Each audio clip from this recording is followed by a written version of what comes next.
Hi guys, this is one of my Hoya Nummularioides. I can't really say it. I usually call them like, to myself, numbers. I have a few of these. So if you haven't seen my unboxing for this one, when I tried to transplant her, it was a bit of a journey, and so I had to split them up because of that. And also I kind of experimented in different types of medium or soil. I gotta check my notes, but I do think this is soil, but I don't remember which kind. So I'm gonna check my notes if that is soil or that is coco coir.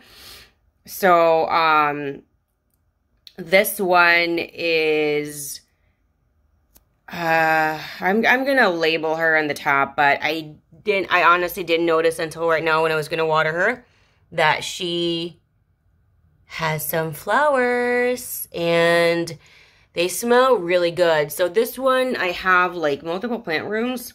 That's basically just, I go in there because there's plants in there, but there's nothing really else. This sits in like the hottest or the sunniest west facing window in my home. I do have another west facing window or two other ones, and this one is in the brightest one. She is close to where it's not in the sunniest or brightest spot in the room, but she's not in the darkest spot. She's in like the third darkest spot because there are two other plants that are in their darker spots, but she is directly at the window. And she's been there for a good amount of time. There were no growth in regards to peduncles or a possibility of a flower when she was there. And so what I've noticed when these kind of start to come out, I honestly have never noticed them for like the day one where one of these sprout out. And it's just an indication that there would be a flower that will come out, or a peduncle or an umbel. And so there's already one that's already wilting right there. I'm going to show you. Right one here. That's a wilting one right there that's touching my finger. And as you can see right here, I don't know if it can focus. Focus, please. Focus, please, please, please, please, please. So it's not. But there's nectar coming out of all of them. There's some here. I'm going to do a little side view. You can see that it looks like droplets of water that's hanging off. The other one that I do have, it didn't really have a ton of nectar. This one does. So I don't really know why. And I document them and stuff so I can kind of compare and have more knowledge in regards to this from a personal preference. And that is also nectar that's on the leaf. So she is just oozing with nectar. And the nectar is sweet. It's not overly sweet. I would say that the flowers, they're really, really tiny. As you can see, this is my finger right here. And they're not very big. This is my first species of, or I don't know if it's called a species because the Hoya is a species. So this would be a variation, or if correct me on how to properly specify this particular Hoya. So this is a Hoya Nummularioides something, and species, I don't know if it's variation or subspecies something after the species. And this would be the Nummular. This is the first type of Hoya that I have that is blooming, and this is the third one that's blooming. I know the other one was blooming and I didn't really get the chance to vlog it, which I probably should. So here she is. Oops, dead leaf. But here she is, and so what I do is, what I've noticed with her, she's kind of temperamental with this type of medium that I do use. There is no set schedule. I do check on a weekly basis when it comes to watering. But I've noticed with this one, in the summer months, I still need to water between 7 to 14 days, sometimes, 10 days or whatever. But in the colder months, in the darker months, like fall or spring, she gets to be watered even less. I would say even if it's super, super bright, in the fall or the spring for like a few days and then it's dark the rest, I would say 14 days. But usually between 14 to 28 days is when I water her. And the reason for that is that when I touch the soil and it feels damp on my touch or my skin, I do not water. This one though, you know, she still feels a little bit heavy, and that is because the soil or the medium is still holding some moisture, and I don't want to overwater her. And I can tell too that the leaves still feel really hard and thick, so they don't need to be watered yet. So again, I only wait until the top part is very dry, like sand, and they don't really feel damp or any kind of moisture on my skin when I touch the top. Another way, I check this more than different ways. So I check that way, and I will lift it. And this is slightly heavy right now, so I'm not, obviously it's the second part of my list that I do check. That's the second part, is to see if it's light. If it's super light when I do pick it up, then that means she needs to be watered.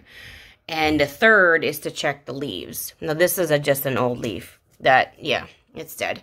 It's old. But the rest of the leaves seem to be, especially the bottom ones, because those are usually the ones that get, for whatever reason, like dehydrated kind of quicker. So I do check the leaves, and they still seem very thick and plump and happy. So all three on my list seems to be like I really don't need to water, because I had an alert today to water it. So another thing is, if you're wondering, okay, you have 3 on your checklist. What if one of them is ticked off? If one of them is ticked off, I would check which one would it be. For me, all of them has to be ticked off. If not 2 out of 2, the 2 ones that should be ticked off is the soil moisture for me to touch it and to lift the pot. Those are the 2 indications for me. If the leaves still seem okay and they're not trying to wilt, I think when they already try to wilt, that can be very detrimental as well, especially to a Hoya. Hoyas are very finicky, so just watch out if you are new to Hoyas. They can actually just die within hours, from my experience. So the most important thing is to touch the medium of the soil, and secondly, for me, from experience, is to lift the pot. That's the secondary thing that I do. Other than that, the third one is a bonus, just to indicate, because sometimes it can seem like 80 to 90% of the soil is dry, but there's a little bit, very, very faint moisture, and then when I lift it, it's light, but not very light. And the third one is, that's when, if I'm in doubt, I need the third one to be like the deal breaker. So the breaker of it. So if that does happen and it feels a little bit flimsy, then I will water. But if the leaves are not feeling a little flimsy to me, then I'll leave it alone. But because it's semi doing that, I would check it every 2 days after that. Yeah, sometimes even the next day. So the max would be in 2 days. The minimum would be the very next day. So I will check it probably every day and kind of note it on when I water that plant. Everything that I'm using will be in the description section. So if you are curious about that, do check that out. I do provide fertilizer, I provide nutrients, and I do that at every watering. I do not mist her. I do not provide spray or mist fertilizer. I do not mist her with just water. I do not mist her with specialty water like distilled water or whatever other water that other people do invest so much money in. My water is reverse osmosis, so that is also something else, just so you're curious, because when I do see like plant vlogs or plant blogs or plant videos, I think it's very important to indicate where your location is. If you do use municipality water or your tap water, I really think that's very important to specify if you're using hard water, soft water, reverse osmosis, distilled water, you make your own distilled water or you buy it, and please specify the brand, because every single company kind of has their own little, like, just uniqueness to that. I think that's very important. and some people use something else for their water. So I always try to specify everything that I do use, because I do believe that it can help someone out there. When I do my research on specific plants, that's what I do. I really ask on like the direction of light. That's very, very important, the direction of light. Some people like just put it next to a window and then they don't know what direction of light that is, and then they complain and cry on the fact that my plant is not flourishing and it's dying. That's very important. This is at a west-facing window, and I think most of my Hoya Nummularioides are at a west. I have one that's at an east, but just one.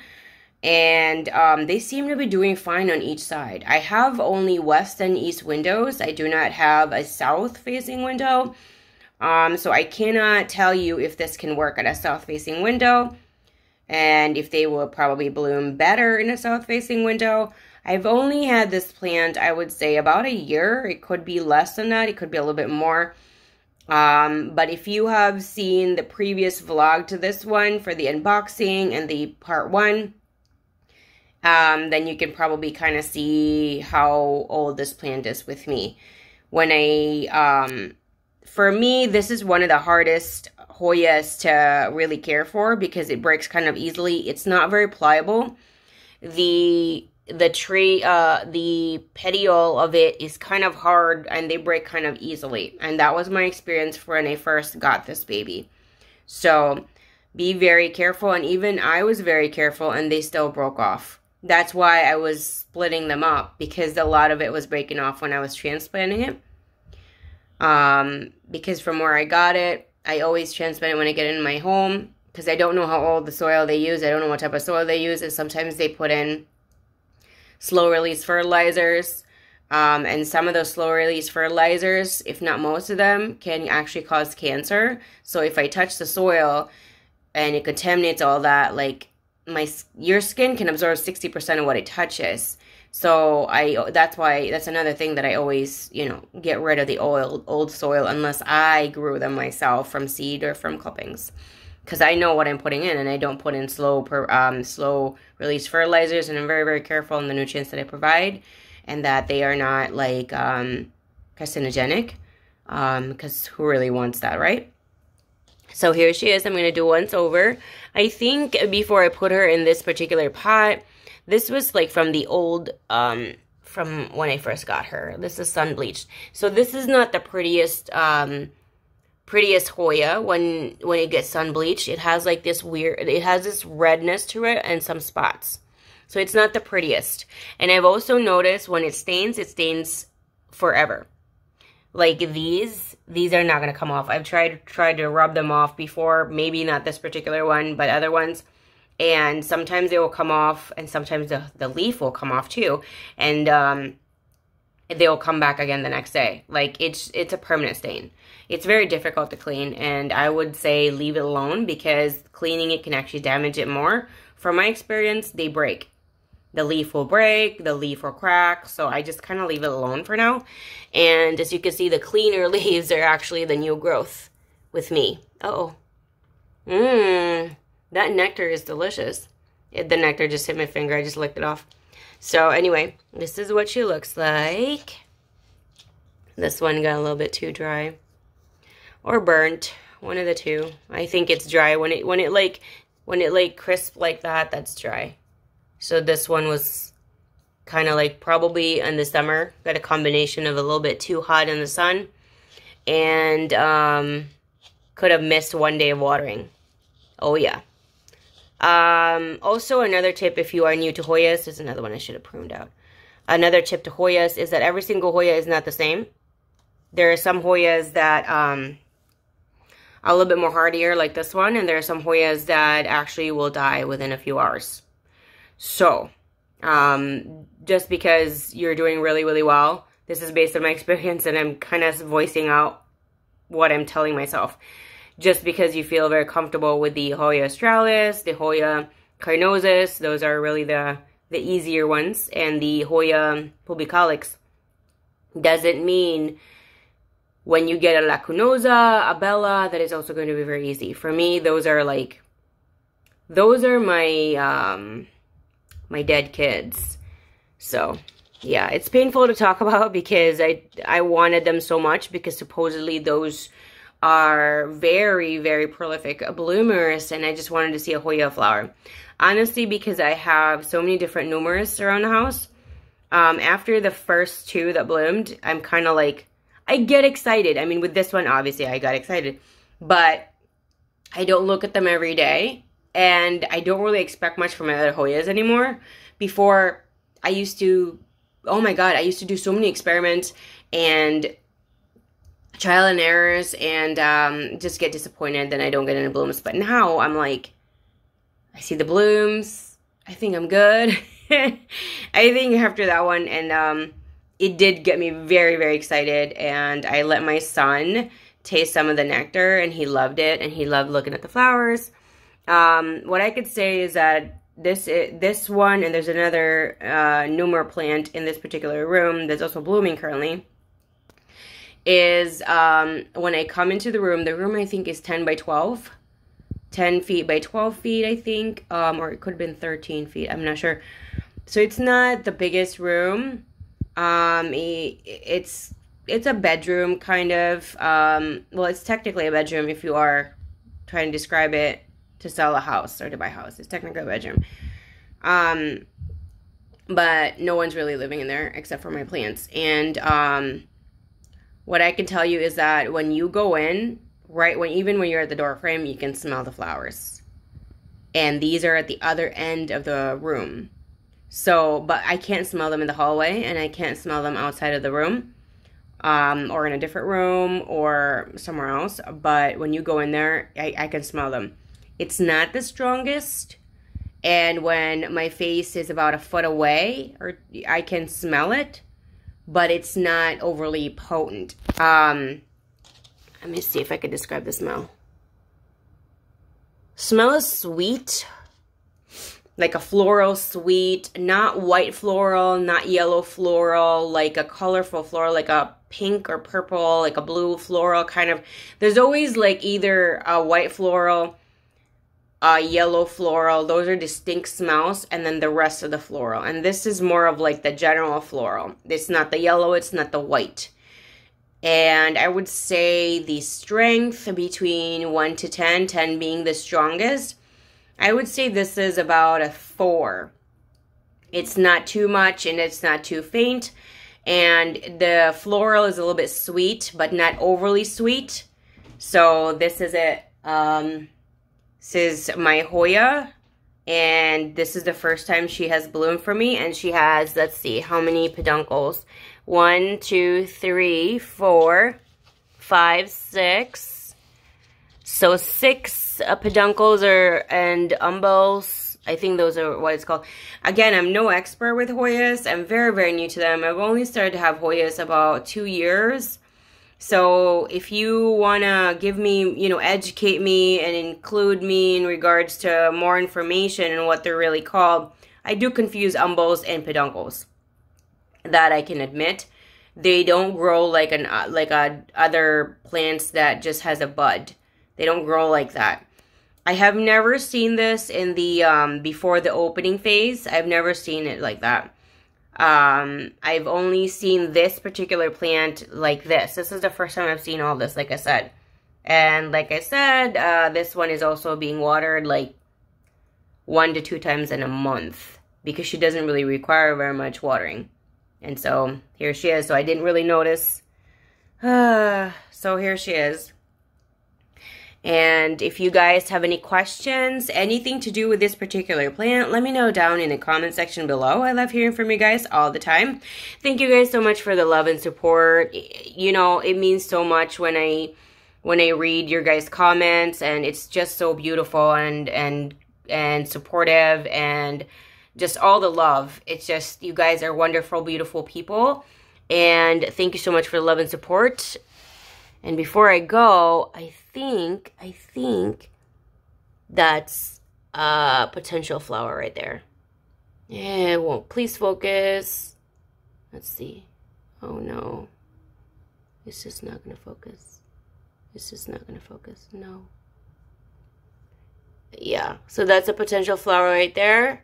It's going to grow, so maybe next week I can see if it grows or not, and we can see some kind of development. I don't know yet, but we'll see. And hopefully it won't be too dark like today, because I can barely see it really.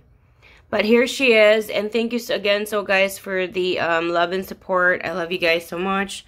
You guys really warm my heart. So thank you guys so much, and I'll see you guys again next time. Don't forget to like, subscribe, and of course the bell so you're notified every single time I upload a new video. Also, again, guys, if you want to chit chat about this particular plant, you want to give me more information, or you have any questions, let me know down in the comment section below. I always love when you guys comment on any of my videos. So thank you guys, and I'll see you guys again next time. Bye.